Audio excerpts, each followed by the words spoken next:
১৯১৯ সালের ১৫ই জানুয়ারি যুক্তরাষ্ট্রের বস্টন শহরে ঘটে যায় ইতিহাসের অন্যতম অদ্ভুত এবং ভয়ঙ্কর দুর্ঘটনা। এই ঘটনাটি দ্য গ্রেট মোলাসেস ফ্লাড নামে পরিচিত। একটি বিশাল ট্যাঙ্ক ফেটে যাওয়ার ফলে শহরের রাস্তায় মোলাসেস বা আখের ঘন সিরাপের এক বিশাল ঢেউ ছুটে আসে। এই অস্বাভাবিক দুর্ঘটনা মানুষের জীবনে ভয়ঙ্কর প্রভাব ফেলেছিল। ঘটনাটি ঘটে শহরের নর্থ এন্ড এলাকায়। এই এলাকায় একটি বিশাল স্টিলের ট্যাঙ্ক তৈরি করা হয়েছিল, যেখানে প্রচুর পরিমাণ মোলাসেস জমা করে রাখা হতো। এই মোলাসেস পরে অ্যালকোহল এবং অন্যান্য শিল্প কাজে ব্যবহার করা হতো।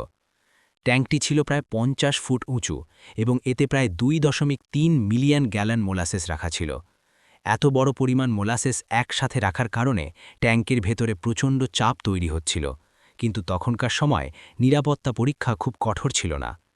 সেদিন দুপুরের দিকে হঠাৎ এলাকায় একটি বিকট শব্দ শোনা যায়। মানুষ প্রথমে ভেবেছিল হয়তো কোনো বিস্ফোরণ ঘটেছে। কয়েক সেকেন্ডের মধ্যেই দেখা যায় বিশাল স্টিলের ট্যাঙ্কটি ফেটে গেছে এবং ভেতরের সব মোলাসেস বাইরে বেরিয়ে আসছে। ঘন কালো মোলাসেস এক বিশাল ঢেউয়ের মতো রাস্তায় ছুটে আসে। এই ঢেউ প্রায় ২৫ ফুট উঁচু ছিল এবং ঘণ্টায় প্রায় ৩৫ মাইল গতিতে এগিয়ে যাচ্ছিল। এত ঘন এবং ভারী তরল এত দ্রুত গতিতে এগিয়ে আসায় কেউই নিজেকে বাঁচানোর সুযোগ পায়নি। রাস্তার মানুষ, ঘোড়ার গাড়ি, দোকান সবকিছু এই আঠালো তরলের নিচে চাপা পড়ে যায়। যারা মোলাসেসের মধ্যে পড়ে যায় তারা সহজে বের হতে পারছিল না, কারণ এই তরলটি ছিল খুব ঘন এবং আঠালো। অনেক মানুষ চেষ্টা করছিল মোলাসেস থেকে বের হতে, কিন্তু যত নড়াচড়া করছিল ততই তারা আরও গভীরে আটকে যাচ্ছিল। উদ্ধারকারীরা এসে মানুষদের টেনে বের করার চেষ্টা করে। এই দুর্ঘটনায় মোট ২১ জন মানুষ মারা যায় এবং প্রায় ১৫০ জন আহত হয়। অনেক ভবন ক্ষতিগ্রস্ত হয় এবং কিছু বাড়ি সম্পূর্ণ ধ্বংস হয়ে যায়। শহরের রাস্তাগুলো পুরোপুরি মোলাসেসে ঢেকে যায়। উদ্ধার কাজ করা খুব কঠিন হয়ে পড়ে, কারণ ঘন মোলাসেসের মধ্যে হাঁটা পর্যন্ত সম্ভব হচ্ছিল না। দুর্ঘটনার পরপরই পুলিশ, ফায়ার সার্ভিস এবং সাধারণ মানুষ উদ্ধার কাজে নেমে পড়ে। আহতদের হাসপাতালে নেওয়া হয় এবং যারা আটকে ছিল তাদের বের করার চেষ্টা করা হয়। এই দুর্ঘটনার পরে পুরো এলাকা পরিষ্কার করতে অনেক সময় লেগেছিল। পানি এবং বিভিন্ন সরঞ্জাম ব্যবহার করে মোলাসেস পরিষ্কার করতে হয়েছিল। বলা হয় যে কয়েক সপ্তাহ ধরে শহরের রাস্তায় মোলাসেসের গন্ধ ছিল। দুর্ঘটনার পরে তদন্ত শুরু হয়। তদন্তে দেখা যায় যে ট্যাঙ্কটির নির্মাণে গুরুতর ত্রুটি ছিল।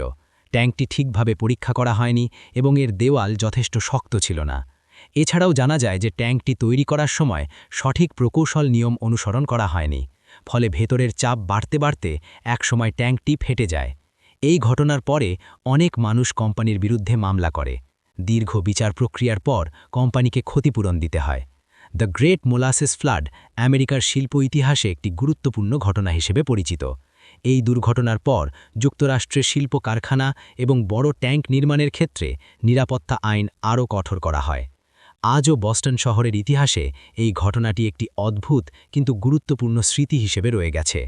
মানুষ অবাক হয় যে একটি মিষ্টি তরল কিভাবে এত বড় এবং ভয়ঙ্কর বিপর্যয় সৃষ্টি করতে পারে। এই ঘটনা আমাদের মনে করিয়ে দেয় যে ছোট একটি ত্রুটি বা অবহেলা কখনো কখনো বড় বিপর্যয়ের কারণ হতে পারে। তাই বড় শিল্প প্রকল্পে নিরাপত্তা এবং সঠিক পরিকল্পনা কতটা গুরুত্বপূর্ণ তা এই ঘটনাটি স্পষ্টভাবে দেখিয়ে দিয়েছে। দ্য গ্রেট মোলাসেস ফ্লাড ইতিহাসে এক অদ্ভুত কিন্তু বাস্তব ঘটনা, যা আজও মানুষের কৌতূহল এবং বিস্ময়